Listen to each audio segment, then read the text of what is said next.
자, 오늘 하나님의 말씀 마태복음 18장 5절에서 10절까지 말씀입니다. 신약성경 30페이지에 있습니다.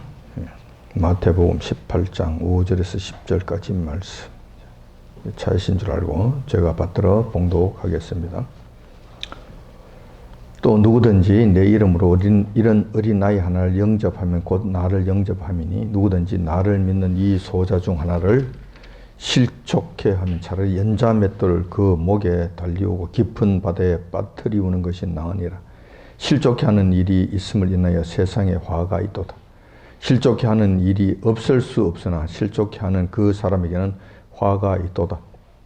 만일 내 손이나 내 발이 너를 번쩍해 하거든 찍어 버리라. 불구자나 절뚝발이로 영생에 들어가는 것이 두 손과 두 발을 가지고 영원한 불에 던지우는 것보다 나으니라. 만일 내 눈이 너를 범죄케 하거든 내버리라.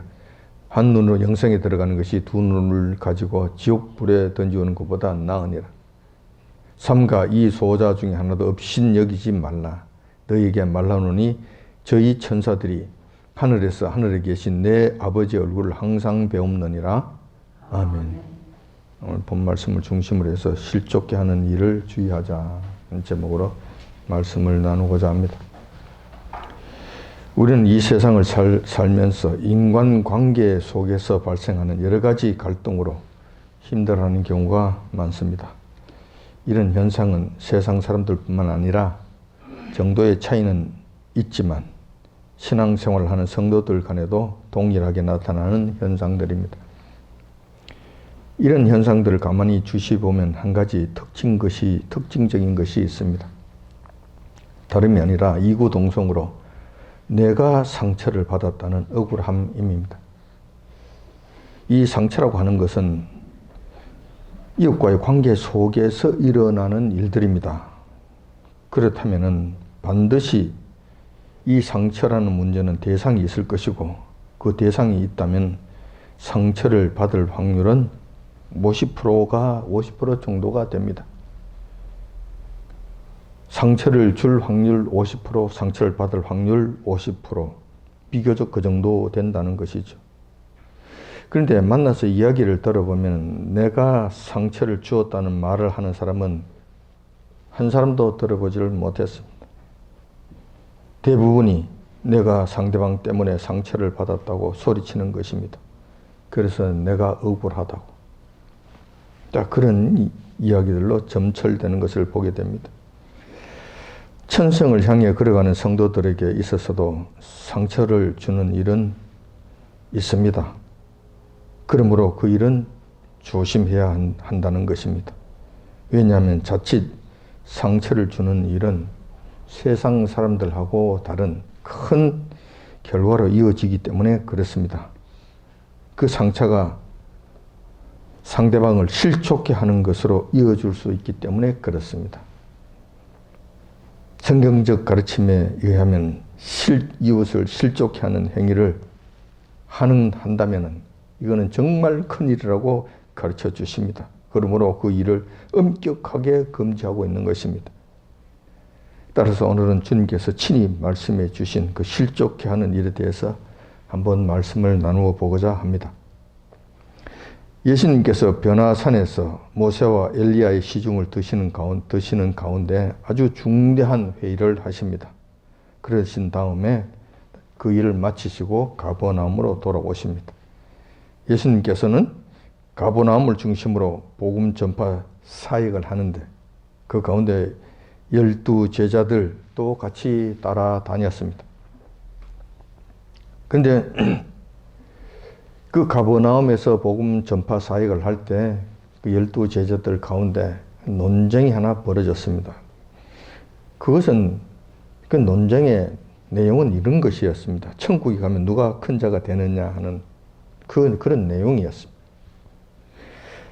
그 제자들 간에 서로 찢고 뽑고 난리가 났죠. 결론이 나지 않습니다.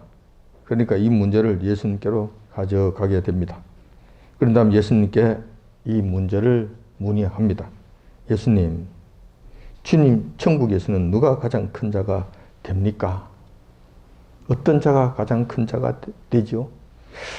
아마 그 이 제자들의 예상하는 대답은 이런 것이었을 겁니다. 가만 보자. 그 베드로가 지금 열심히 뭘 좀 했지 않나? 그러니까 베드로가 아무래도 좀 앞서겠지? 뭐 그렇게 말씀하시거나. 그렇지 않으면 사도 요한, 내가 사랑하는 자이잖아. 그래, 요한이 가장 착하고 말도 잘 듣고 나를 잘 따라다니고 그렇게 했으니 요한이 아마 괜찮을걸? 좋을걸? 그렇지만 다른 제자들도 너무 낙심하지 마라. 괜찮을 거야. 뭐 이 정도의 대답을 기대하지 않았을까 모르겠습니다. 아무튼 모르겠어요. 아무튼 그때부터 벌써 제자들은 우리 주님을 섬기는 일보다는 제밥에 관심이 많았다는 것이죠. 그때부터 벌써 자리 싸움을 하고 보이지 않는 서열 다툼을 했다는 거예요. 저끼리 찢고 뽑고 난리가 났다는 것이죠. 이때 예수님께서는 그 제자들의 속마음을 모두 한 번에 읽으십니다. 한 번에 아시죠? 그리고 제자들에게 이렇게 명령하십니다. 그래, 누가 큰 자인지 알고 싶다고? 그렇다면 우선 어린아이를 하나 데려오너라 명령하십니다. 그리고 제자들이 부랴부랴 어린아이를 하나 데리고 주님 앞에 나옵니다. 그러자 예수님께서는 그 어린아이를 앞에 세워놓고 제자들에게 이렇게 말씀하십니다. 제자들이 질문하는 그 내용보다도 훨씬 더 심오한 말씀을 해 주시는 거예요. 우리 주님의 특징이 그렇습니다. 질문 이렇게 했는데 그 질문에 대한 답변이 이상하게 나오는 거예요. 이상하게 나올 때일수록 우리 주님께서는 그 심오한 의미가 그 안에 담겨 있는 거예요. 이걸 우리가 제대로 잘 아셔야 됩니다. 그 단답형으로 대답하시는 것이 아니라 그보다 더 근원적인 문제들을 온전히 다 살피셔서 다 대답을 해 주시는 거예요. 더 크신 대답을 항상 우리 주님께서는 그렇게 가르쳐 주십니다. 그래서 우리 주님께서 먼저 이렇게 말씀하십니다. 너희들이 천국에서 누가 더 큰 자라고 지금 묻느냐? 천국에서 누가 더 큰 자냐고? 그것이 중요한 것이 아니야. 천국에서 누가 더 큰 자가 중요한 것이 아니라 지금 천국에 들어가는 것부터가 문제야. 그부터가 문제야. 너희들은 천국에 입성하는 것을 기정사실로 여기고 그걸 전제로 해서 이걸 묻는 것 같은데 천만의 말씀입니다. 천국에 아무나 들어가는 것 아니야. 너희들 지금 그런 식으로 한다면은, 그런 식으로 간다면은 천국이 너희들 것이 아니야. 안 된다고. 천국에서 누가 큰 자가 있냐가 문제가 아니라 천국을 아예 들어가지 못한다고. 이것을 미리 말씀해 주시는 거예요. 18절 3절에 그 말씀이 있죠. 가라사대 진실로 너희에게 이르노니 너희가 돌이켜 어린아이들과 같이 되지 아니하면 결단코 천국에 들어가지 못하리라고. 이 말씀을 먼저 하십니다. 이 말씀의 의미가 이런 거예요. 그게 담겨있는 뜻이 이런 것입니다. 우선 천국부터 들어가야 하는데 너희들은 무슨 천국에서 네가 앞서니 내가 앞서니 그런 소리부터 먼저 하느냐. 너희들처럼 서열 다툼이나 하면서 제밥이나 관심이 있다면은, 마음이 온통 거기에 가 있다면은 이거는 안 된다. 천국 가는 것 자체가 지금 안 된다. 그러면은 어린아이들처럼 마음이 순수해야 가능성이, 천국에 가는 것은 어린아이처럼 마음이 순수해야 된다. 그리고 이삭을 계산하는 그런 이해타산적인 그런 삶은, 그런 신앙생활은, 그런 생활은 안 된다. 그렇게 해서는 천국에 아예 못 간다. 그 자체가 안 된다. 요 하나님을 어린아이와 같이 순수한 마음으로 섬기는 자라야만 천국에 갈 수 있다. 이거부터 먼저 배우도록 해라. 이거부터 먼저 배워라. 자, 이렇게 가르쳐 주시는 겁니다. 자, 그런 다음에 두 번째 가서야 천국에서 누가 더 큰 자인지에 대해서 말씀해 주십니다. 자, 이게 18장 4절에 나오는 말씀이잖아요. 그러면 누구든지 이 어린아이와 같이 자기를 낮추는 그이가 천국에서 큰 자니라 말씀하시는 거예요. 자, 천국에 들어가는 것도 어린아이와 같아야 되는 것이고 천국에서 큰 자가 되는 것도 어린아이와 같아야 된다고 말씀하시는 거예요. 자, 이 말씀은 이런 거예요. 너희들과 같이 이해 타산적인 마음과 남보다 위에 올라가려는 그런 마음 상태로는 천국에 들어가기도 어렵겠지만 천국에 가서도 대접을 받지 못한다. 안 된다. 이거는 꽝이다. 천국에서도 가장 밑자리가 된다. 가장 밑자리. 창피한 자리가 될지도 모른다. 천국에서는 어린아이들처럼 겸손한 자가 대우를 받고 그런 자들이 큰 자가 된다는 것이다. 하고 그렇게 그들에게 가르쳐 주신 것입니다. 자, 그런 다음에 이제 이어서 주님께서 더 중요한 말씀들을 그들에게 가르쳐 주셨는데 이것이 세 번째 가르침이잖아요. 세 번째 가르침. 예수님께서는 제자들 간에 지금 벌어지고 있는 암투와 관련해서 그들이 자칫 범하기 쉬운 죄에 대해서 가르침을 주신 것입니다. 자, 이제 핵심이 핵심이 아닌 것도 없겠지만 그들의 본질적인 그 마음속에 지금 움직이고 있는 그 사실들을 지금 끌어내셔서 거기에 대한 가르침을 지금 주고 계시는 것이죠. 그 가르침의 주제가 바로 이런 거예요. 실족게 하는 죄에 관한 거예요. 실족게 하는 죄. 이제 드디어 이 말씀을 이제 가지고 나오시는 거예요. 왜냐하면 그들 가운데 지금 문제가 지금 있잖아요. 실족해 하는 그 일들이 지금 벌어지고 있잖아요. 너희들끼리 순위 다툼을 하고 탐욕에 따른 서열 경쟁을 한다면 필연코 시기 질투를 하게 될 것이고 시기 질투는 자연적으로 상대방에게 상처를 주게 된다. 누군가는 상처를 주게 되고 누군가는 상처를 받게 된다. 시기 질투라고 하는 것은 그래서 나쁜 것이다.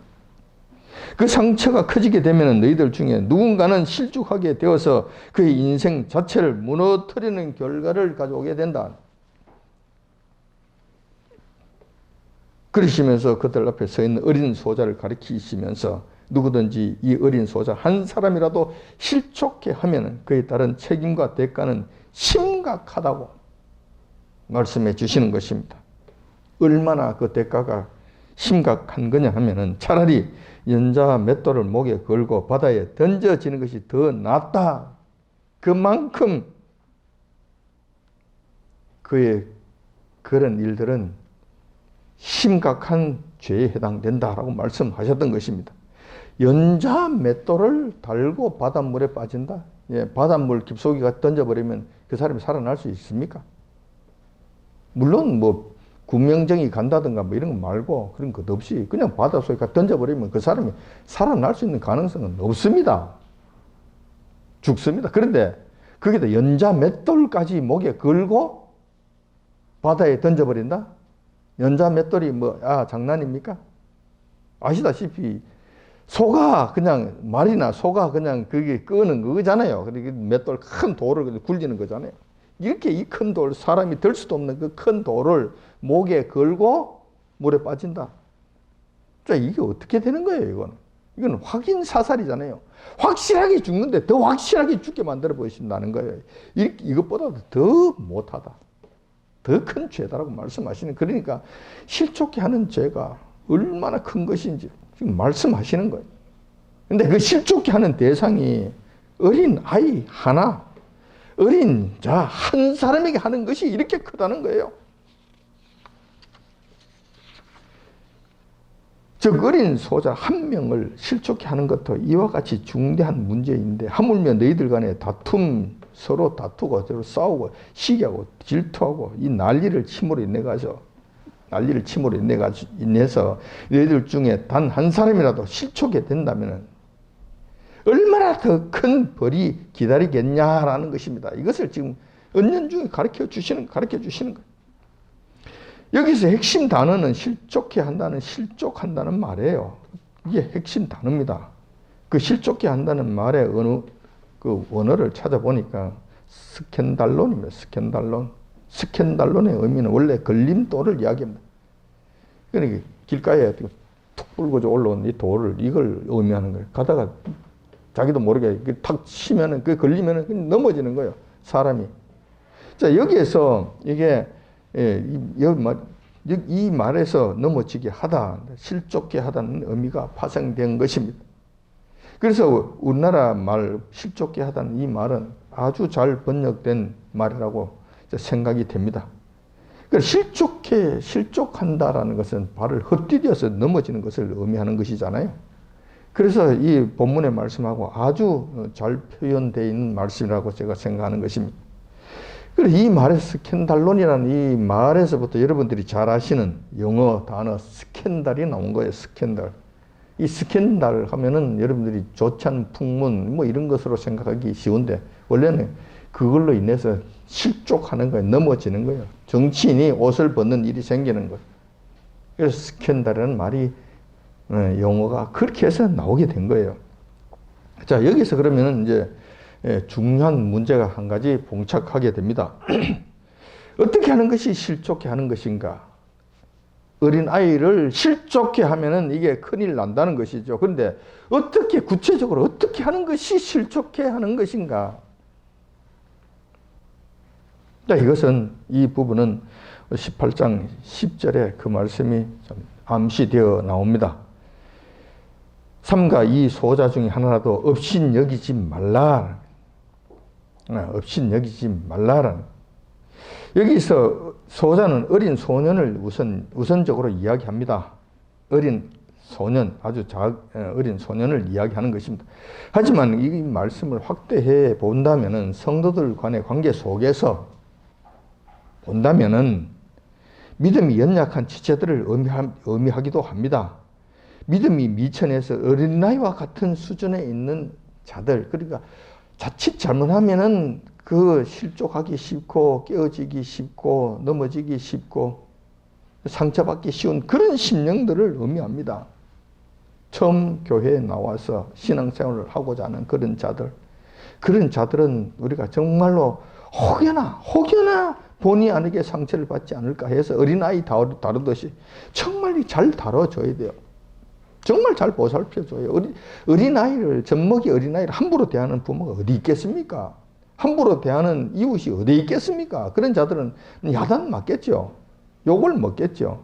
마찬가지예요. 신앙생활에 미천한 자들도 어린아이와 같이 좀 클 때까지, 장성할 때까지 잘 보살펴야 되는 거예요. 자, 근데 업신여긴다는 말의 의미는 이런 거예요. 깔보다, 비웃다, 멸시하다, 무시하다 이런 뜻이 담겨져 있습니다. 그러니까 그런 자들을 깔보거나 비웃거나 멸시하거나 무시하거나 함부로 대하거나 이렇게 하면 안 된다는 거예요. 이런 일들을 행하면 어린 소자를 업신여기는 것이 된다는 겁니다. 이 업신여기는 이런 자들 큰일 나는 것이죠. 지옥불에 던져진다는 거예요. 지옥불에 던져진다는 거예요. 이렇게, 그러니까 이거 하지 말라는 것이죠. 자, 그러면은, 어린 소자를 업신여기는 것인데, 근데 업신여기는 거. 그러면은, 어떤 것이 그를 업신여기는 것일까? 좀 더 구체적으로, 업신여기는 일들은 어떤 일일 것인가? 그 19장에 그런 일이 한번 나타났습니다. 19장 13절에서 15절까지 그 말씀이 기록되어 있습니다. 보면은 때에 사람들이 예수님의 안수하고 기도하심을 바라고 어린아이를 데리고 오매 제자들이 꾸짖거늘 예수님께서 가라사대 어린아이들을 용납하고 내게 오는 것을 금하지 말라. 천국이 이런 자의 것이니라 하시고 저 위에 안수하시고 거기서 떠나시니라 말씀하시는 거예요. 자, 이 본문의 가르침을 통해서 보면은 업신여기는 일들 그리고 실족해 하는 일들을 우리가 찾아볼 수 있습니다. 예. 자칫 실족해 할 뻔했던 이 일들을 통해서 우리가 두 가지 정도를 우리가 알아볼 수 있다는 거예요. 이제 첫 번째는 이런 겁니다. 주님께로 나가는 것을 막는 행위입니다. 예수님께서 제자들을 강하게 책망하신 주된 사유가 내게 오는 것을 금했기 때문이에요. 그 어린 소자가 주님 앞에 오는 것을 금했기 때문에 이런 일들이 생긴 거예요. 이유가 어떻든 간에 예수님께로 가겠다는 자를 막는다면 이것은 그로 하여금 크게 실족해 하는 결정적인 행위가 됩니다. 어떤 일이든지 마찬가지예요. 그를 깔보기나 비웃거나 멸시하기나 무시하거나 소홀히 대하거나 어떻든 간에 이유가 어떻든 간에 어린아이가 욕한다고, 어린아이가 할아버지의 수염을 쥐고 흔든다고 할아버지가 그를 그냥 뺨을 때립니까? 그게 소리칩니까? 그걸 내동댕이 칩니까? 그렇게 하지 않지요. 어린아이니까 그렇게 하지 않는다니까. 설사 그가 잘못해서 그가 나로 하여금 나를 괴롭게 만든다 하더라도 어린아이가, 어린 손자가 할아버지의 수염을 쥐고 흔드는 것도 웃고 지나간다니까. 왜냐하면 실족해 하지 않기 위해서, 그로 하여금 상처를 주지 않기 위해서, 업신여기지 않기 위해서, 감수한다는 거예요. 그래야 상급이 있지, 그래야 어른이지, 그래야 할아버지가 되는 것이지.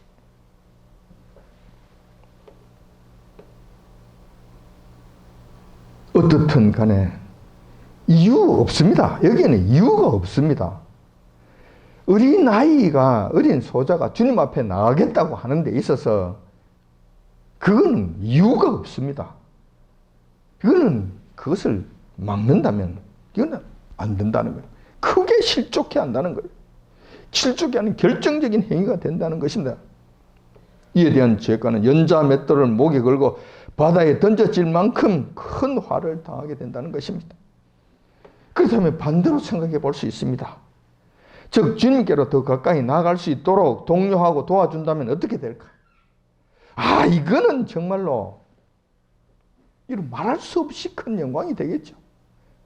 내가 수염이 뽑히고, 내가 뺨을 맞고, 내가 괴로움을 당하고, 내가 고통을 당하고 하더라도 그를 보살펴서 그를 하여금 실족하지 않게 해서 잘 키운다면, 잘 양성해 준다면 우리 주님께서 얼마나 기뻐하실까. 연자 맷돌을 메고 목에 걸고 바다에 빠지는 반대 현상이 일어나지 않겠는가. 아마도 하늘나라에서 별과 같이 빛나는 크나큰 영광을 얻게 될 것입니다. 우리 주님 정말 기뻐하실 것입니다.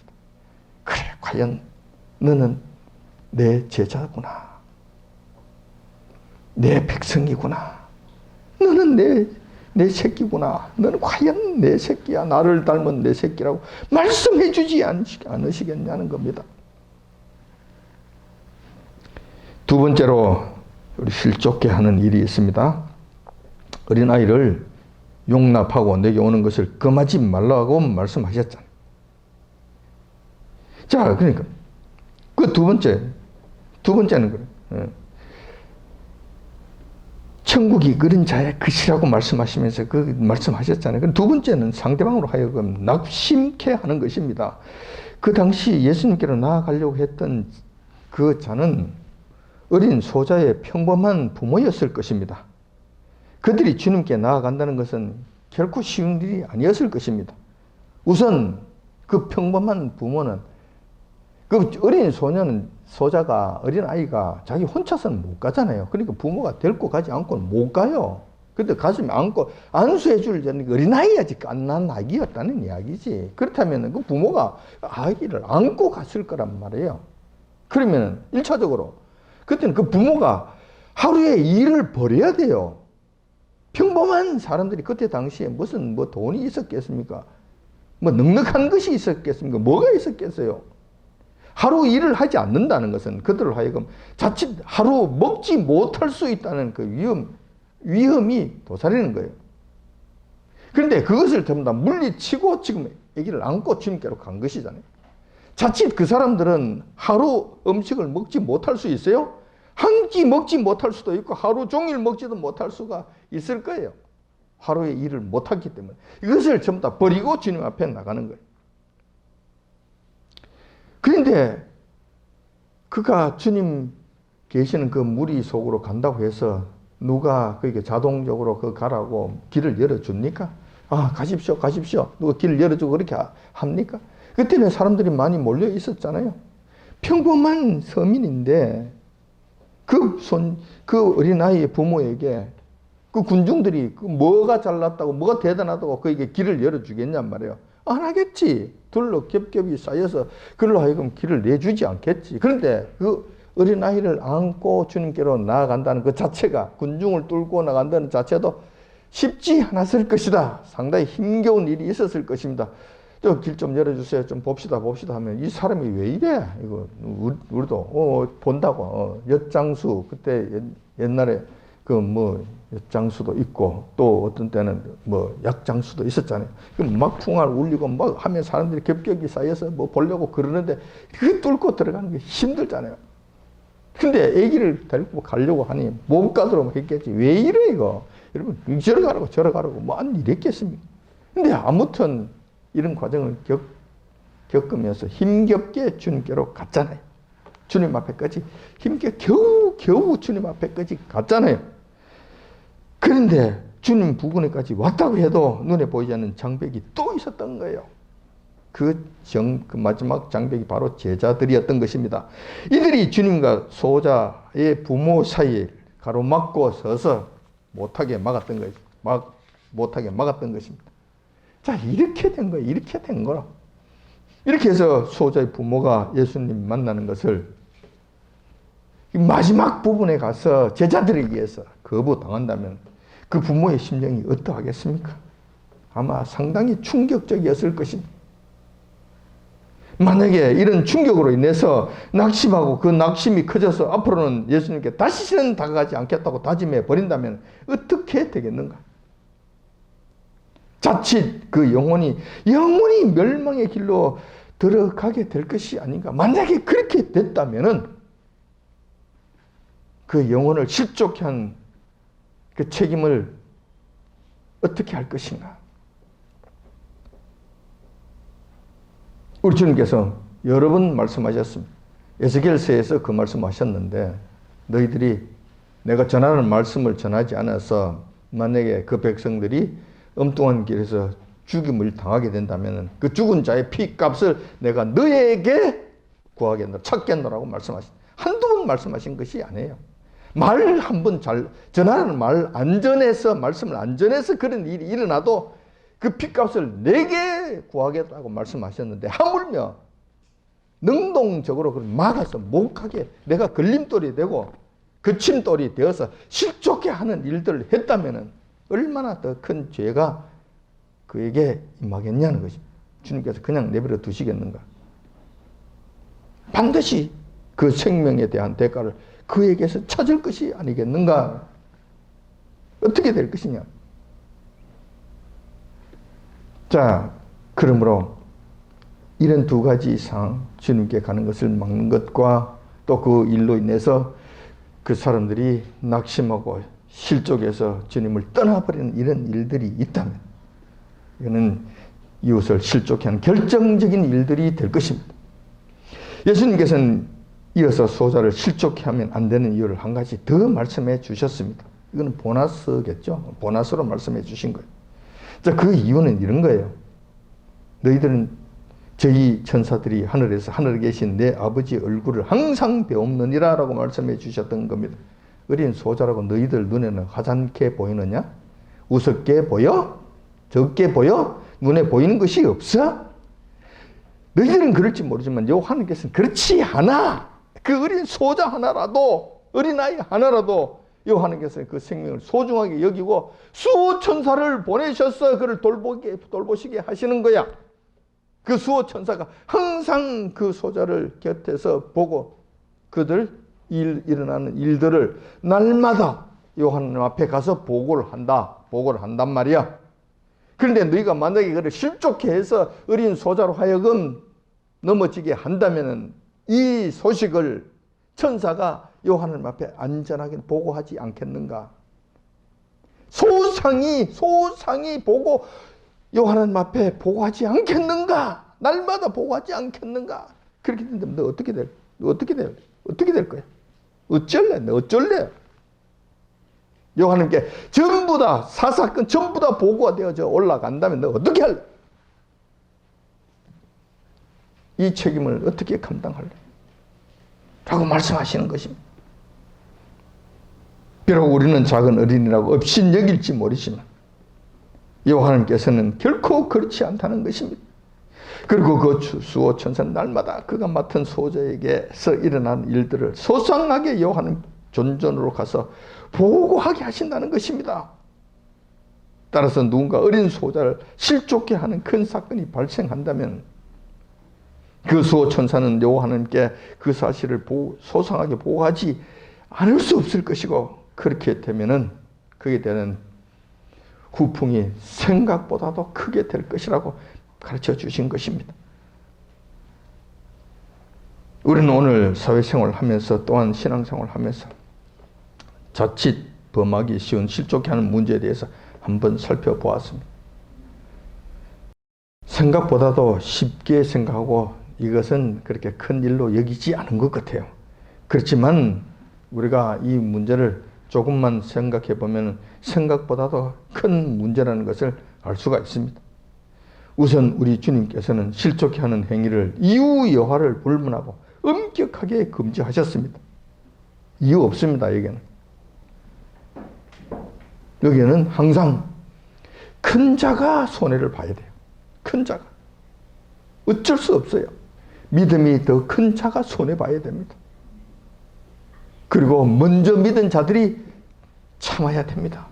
어쩔 수 없는 거예요. 이유 없습니다. 어떤 이유도 여기서는 통하지 않습니다. 안 되는 거예요. 왜냐하면 그 한 소자를 살리는 것보다도 더 큰 이유는 없기 때문에, 이 지구상에 없기 때문에 그렇습니다. 비록 작은 소자이기라도 절대 해서는 안 된다는 것이 바로 실족해 하는 행위라는 것입니다. 그렇다면 성인들에게는 실족해 해도 되는 것인가? 아니죠. 예수님의 가르침에 따르면 작은 소자에게도 안 되는데 성인들에게는 하면 더욱더 안 되죠. 더 큰 자를 실족하면 더 큰 문제가 생기겠죠. 아무튼 실족해 하는 일은 하면 안 된다는 것입니다.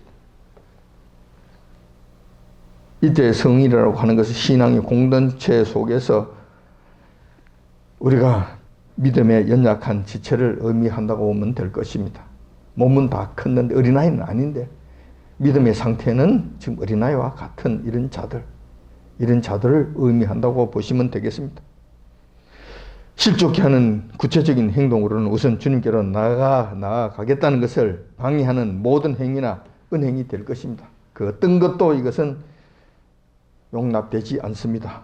두 번째로는 이웃들로 하여금 낙심하고 상심해서 믿음과 신앙을 포기하게 하는 일들이 될 것입니다. 이런 일들을 행하는 자는 연자맷돌을 목에 걸고 깊은 바다에 던지는 것이 낫다고 말씀하셨습니다. 그만큼 그 죄가 크다는 사실을 기억해야 할 것입니다. 타락한 본성을 가진 우리 인생들은 우리로 인해 이웃을 낙심케 하거나 실족해 하는 일에 대해 비교적 관대하는 것 같습니다. 그리고 둔감한 것 같습니다. 반대로 내가 당하는 데 대해서는 비교적 지나치게 크게 생각하는 것 같습니다. 이 둘 다 옳지 않는 것이죠. 오늘 주님의 가르침을 통해 마지막 시대를 살아가는 성도로서 주님의 책망을 들은 제자들처럼 그렇게 남을 실족해 하는 일에 나서는 것이 아니라 실족해 할 가능성이 있는 이웃을 잘 보살핌으로써 오히려 주님의 칭찬을 듣는 저와 여러분들이 다 되시길 이 아침 주님의 이름으로 축원드립니다. 아멘.